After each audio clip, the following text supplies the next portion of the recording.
I was drinking at the end of the bar, minding my own business, when I first noticed her. She seemed like she might be lost, like she'd wound up here by mistake and was already regretting her choices. She looked like something bad might happen to her at any moment. It worried me, seeing a woman like that, in a place like this. Bill's bar was a shithole named after an asshole. A lot of bad people drank there. People who wouldn't be accepted anywhere else. Freaks and weirdos. But also hardcore criminals. Bad people. She was traveling with a guy I only sort of knew. I think his name was Teddy or Timmy. Big guy. Square head. Dull eyes. I couldn't really see the draw from him to her, but so it goes. I turned back to my beer and put it out of my mind. On the stool next to me, old Nick 9000 was chattering away about some new conspiracy theory. They call him Nick 9000 because he says he's from the year 9000, off in the future, and that he traveled here by mistake and lost the equipment he needed to return to his own time. Whatever his backstory, now he's just a drunk, taking up space at the bar, same as me. It was a little later in the night when I heard the lady and her boy, Teddy or Timmy, start arguing. I turned around to see her snapping at him. I couldn't make out what she was saying, but her posture spoke volumes. She was calling him out for something. Cowardice, maybe. That's when his hand came up and he laid her a soft cuff across her cheek. I was up out of my seat and heading over to him before I knew what I was doing. He saw me coming and kept both eyes on me. "This ain't that kind of place," I told him as I walked up on their table. "Are you kidding?" he asked me. "Look at where you are." "I know precisely where I am," I said to him. "Do you?" I saw his eyes light up with a green glow, and then he threw a punch. I ducked it so it went over my head and carved out a bit of wall. Shit. I wouldn't be welcome back around Bill's bar again, not anytime soon.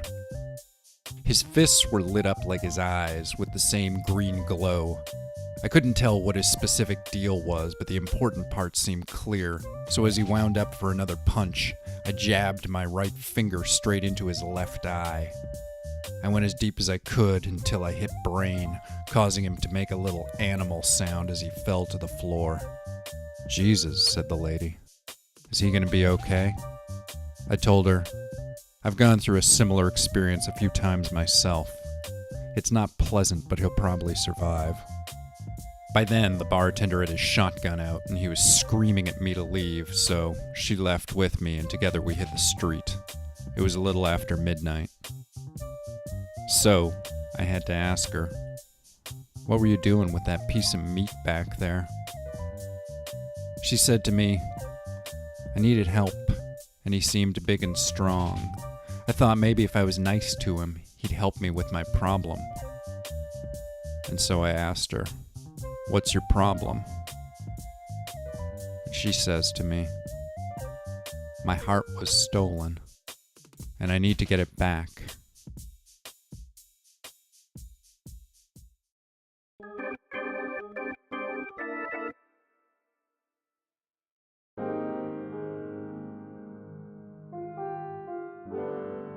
See, it turns out her heart is a complicated piece of machinery worth millions. She sold it to some guy and then switched to her backup heart. I asked her if she was a robot, and she told me she was a cyborg. I asked her how much of her was machine, and she said it wasn't like that. She hadn't had stuff replaced.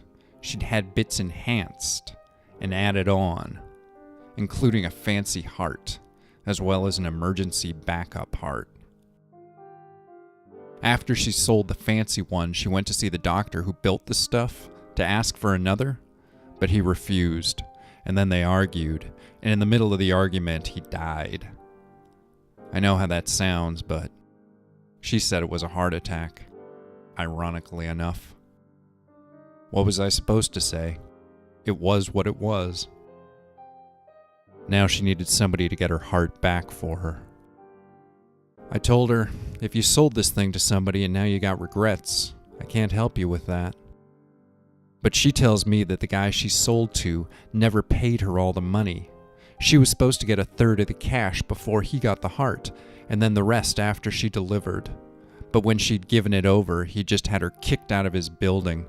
Said she was lucky he was leaving her alive, and she shouldn't give him cause to regret his decision. So, that being the case, I said I'd help her out.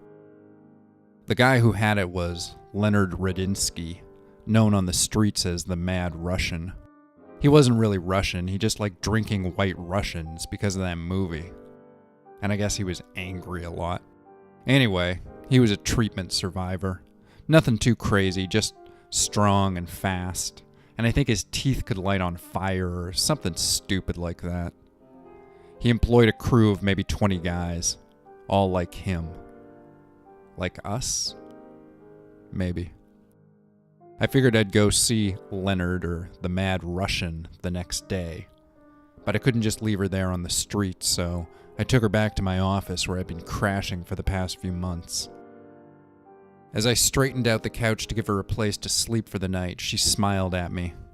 And that smile reminded me of something. A far-off memory way at the back of my brain. A momentary happy memory. But attached to so much sadness. I couldn't remember what it was or what had caused it. I could just feel the sadness. A deep sorrow that went all the way through my bones.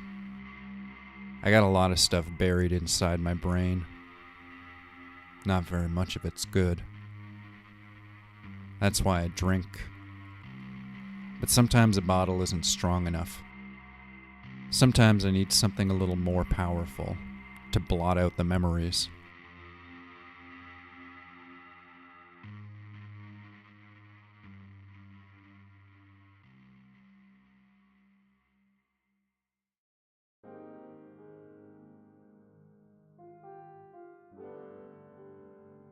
As she settled onto the couch, she reached out for me, and in response, I flinched away from her.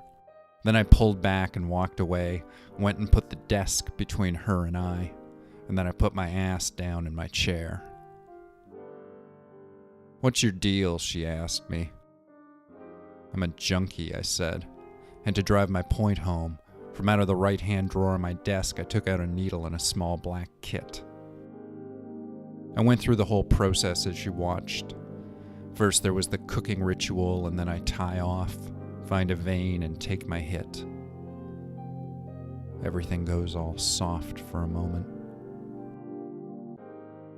"What's it like?" she asked me, and I want to tell her that it's like going away to another place. But then a greater darkness finds me, and for a few moments I'm gone. Entirely gone. Everything's quiet. Everything's perfectly black. And then I'm back. And she's standing close to me. Too close. But I got nowhere to go, and my arms and legs feel like they're cast out of cement. She leans in and kisses me. I don't respond much, but she makes up for it and starts to undo my shirt. Then she pulls off my tie. I'd fight her off if I could move, but I can't. All I can do is sit there and watch it all happen. Once my shirt's open, though, she sees my scars, and then she stops. The sexuality goes out of her and is replaced by a gentle sympathy with a bit of curiosity. She reaches out and touches one of my scars, gingerly, like she's scared it might bite her.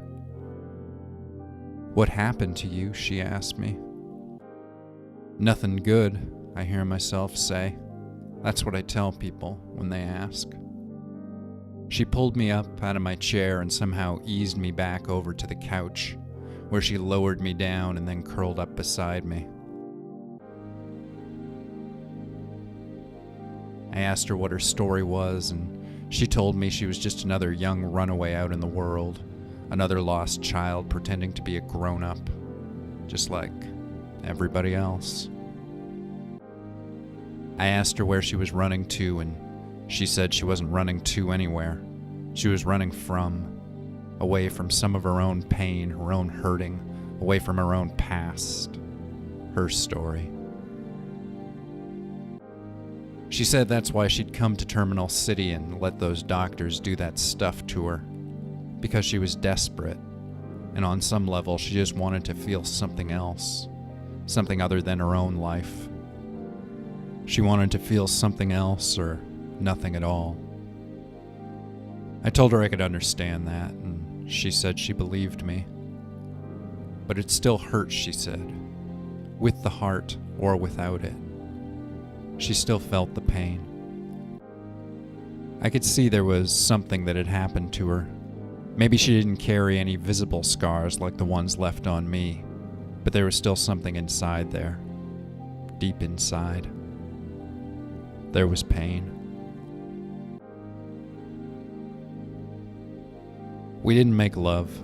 We slept together like children. She held my hand in hers, but I still felt distant from her, like I was miles away. But there was warmth there, in her. I felt it, in my hand and in my heart.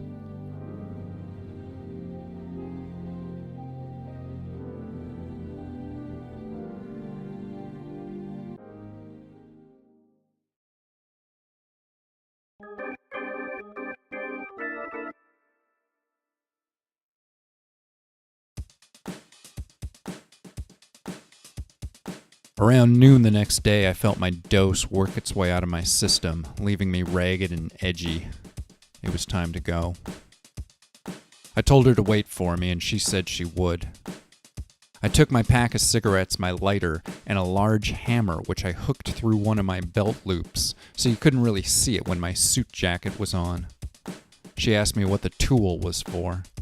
I told her it was for hammering out details. What? I can be funny sometimes. I went across town to the Mad Russian's place. I walked there. It took me a couple hours. I wasn't exactly sure what I was going to do, but I had a pretty good idea. There were really only a few ways it could go down. Along my way, I stopped for a late breakfast. I went into a little greasy spoon diner and I ordered a couple of their biggest breakfast specials, loading up on as many calories as I could. Lots of protein. Eggs are good for that. I got extra eggs. By the time I was done, my gut was bulging over my belt, and for a couple of minutes I felt genuinely close to nauseous. But eventually the feeling passed and I continued along my way. The Mad Russian's place was above a bar. The bar itself was mostly empty, just a few old drunks and a bartender and a waitress. I headed straight through the place and walked up to a door near the back. Places like that are all the same. A waitress saw where I was headed and tried to stop me. She asked if I needed a drink or a place to sit. I lit a cigarette and told her I was fine, and as I did, I noticed that she had a big black eye she was trying to cover with makeup. It made me uncomfortable to look at the bruise, but I knew that it'd feel worse to look away, so I held her gaze. Eventually, she stepped aside and I continued along my way. The door at the back was marked private. I went through it, and on the other side was a long dark hallway, and at the end of that hallway was another door. In front of that door were two large men in matching black suits. They suggested I go back the way I came in, before something bad happened. I'm not one of those guys, I said. The ones you can tell to just fuck off. I'm one of the other kind. The two guys both went into combat modes, or whatever you'd call it. The biggest one, his skin literally turned into metal, shiny dark stuff, like iron mixed with steel. The other, his body swelled up, going all veiny and thick. I flicked my cigarette into the thick guy's face. It went into his eye and he squealed. Then the metal guy hit me, and for a moment everything went all sideways and humming. Soon as I could straighten out, I took my hammer and I hit the big metal guy as hard as I could right in the temple. He was dazed, but only for a moment. In that moment, I grabbed a hold of his head and used it to beat on his buddy. 2 hard hits and the thick guy's head cracked open. The Tin Man was still conscious though, so I had to hold him down and go back to work with the hammer. It ain't really a hammer by the time I'm done, but eventually I put a crack in his shell. His blood was thick and dark like oil. That's when I felt his body go limp and knew I was safe to proceed. Now, maybe that seems a little extreme, but I knew the Mad Russian, and I knew the sort of people he employed. Did they deserve to just be murdered in cold blood? I'd never know for sure. But I'd made my choice, and I was willing to live with it. I went through the door, which led me up some stairs. On the next floor was a bunch of guys. Big guys, like from before at the door. And me without my hammer. A bunch of them shot me all at once. I just let it happen. This is where it pays to eat a big breakfast. As soon as I was on the floor, those eggs and pancakes were getting turned into flesh and blood and reknit bones. It didn't feel great, but in this case it was better than dying or going to some hospital. So now I was lying on the ground, just healing up. I was going with the classic vampire approach here. Get shot, play possum, wait for somebody to get close. Eventually, somebody does. "Hey, wait," one of his buddies says. "What if he's a vampire?" My guy says he didn't understand. His buddy says, "Like, what if he's a vampire and he's waiting for you to get close so he can jump up and suck your blood out?" And my guy says, "He's not a vampire." And his buddy says, "You don't know what he is." And then my guy, he stops and he says, "You know what? Fuck it. Maybe he is a vampire. Let's go get something to burn him with." So that's when I get back up. My guy was turned away from me, so I just grabbed him from the back and put his head into the wall with as much force as I could muster. You never know how enhanced somebody might be, so there's no sense in holding back. As it turns out, this guy had no physical enhancements, and his skull just burst open like a watermelon when it hit the concrete of the wall. So, then it was really on. I started moving a bit quicker, trying to dodge a few of the bullets rather than just taking the abuse. The death of their coworker had spooked the rest of them that they weren't shooting straight on target, and that worked to my advantage as much as my quick healing did. And then it was just a question of moving amongst them and using what they had to hurt each other. I killed 15 men that night. You just heard about the first 3. Then there were 11 more thugs, just like those first 3 guys. I remember them all. I can still see them, looking back at me. Some were surprised, scared. Most were just pissed off. I can understand that. And then there was only the Mad Russian himself. He was a bit too drunk to even use his weirdo powers by the time I kicked in the door to his office. He was trying to load this giant shotgun, but his fingers were all slick with booze. It looked and smelled like he'd spilled a bottle of whiskey all over himself. I put a bullet in each of his knees and left him on the floor. He was screaming something nasty, but I just tuned it out. There was a wall safe right behind his desk. He hadn't even closed it, let alone locked it. Inside was a bunch of cocaine, some cash, and a mechanical device a little smaller than my fist. There was an organic quality to the design of the device, like it was a creation of metal and plastic which might have been grown inside somebody's body. That was it. I said to him, "You shouldn't have stolen this heart." I know. I just couldn't help myself. So he stopped screaming and spat at me. And he said, "Are you fucking kidding? She sold it to me. Then she shows up a day later, saying I have to take back my cash and give her back her heart?" I told her that's not how business is done.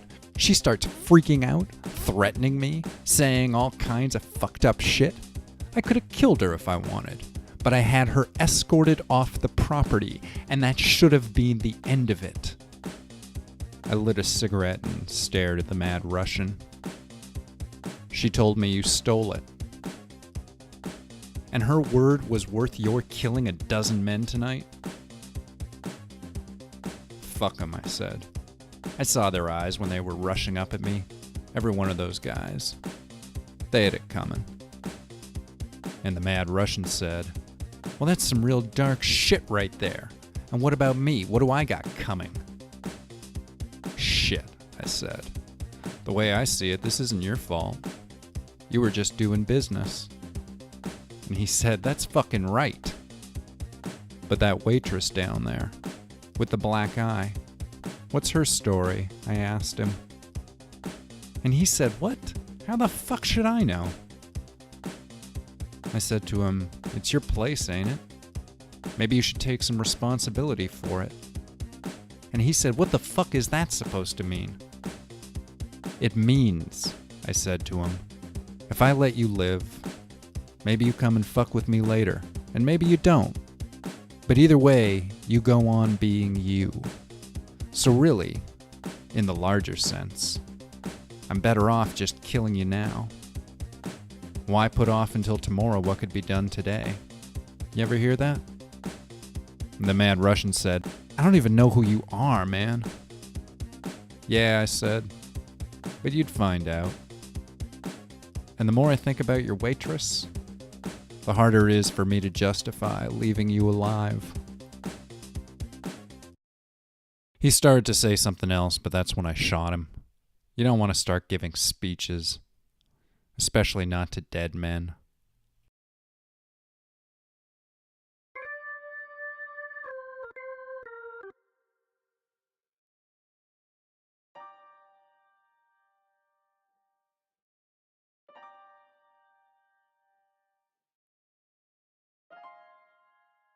So I took her heart and I went back and I found her still there in my office, but now dead.